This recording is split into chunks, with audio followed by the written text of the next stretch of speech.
Sebuah video diunggah oleh akun TikTok @widya_aau menjadi viral di media sosial. Pasalnya, dalam videonya itu nampak pria berbaju merah tengah berjalan dan bersimpuh pada pria berkaos abu-abu. Namun hal tersebut langsung ditolak oleh pria yang mengenakan kaos abu tersebut.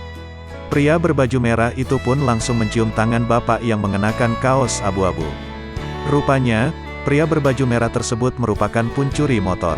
Diketahui pria tersebut terpaksa mencuri lantaran tak ada ongkos untuk pulang ke kampung halaman. Pencuri itu mengaku jika sang istri sedang sakit dan anak-anaknya menjadi terlantar di kampung. Bahkan dalam keterangan di video itu sang pencuri pun sampai tak memiliki alas kaki. Sampai sendal pun enggak punya, tulis keterangan di video itu.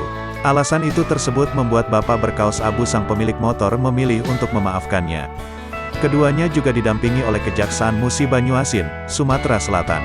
Setelah laporannya dicabut, pencuri motor kemudian dibebaskan oleh Kejari Sekayu. Sebelumnya Kejari Sekayu juga memberikan fasilitas kepada pencuri maupun pemilik motor untuk bermediasi. Mendengar alasan sang pencuri, Kejari Sekayu juga turut memberikan baju, sendal, bahkan uang untuk ongkos pulang.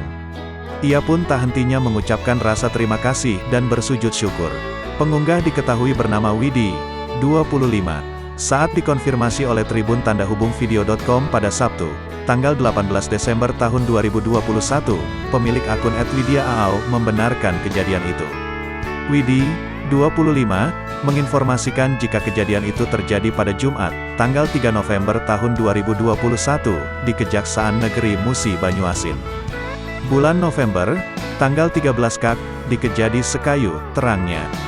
Videonya pun menuai banyak simpati dari netizen. Banyak yang mengaku terharu dengan sikap pemilik motor yang mampu memaafkan. Bahkan dianggap memanusiakan manusia.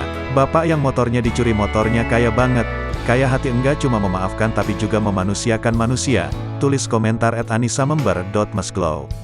Selain itu banyak yang merasa kagum dengan penerapan restoratif justice oleh pihak Kejaksaan Musi Banyuasin.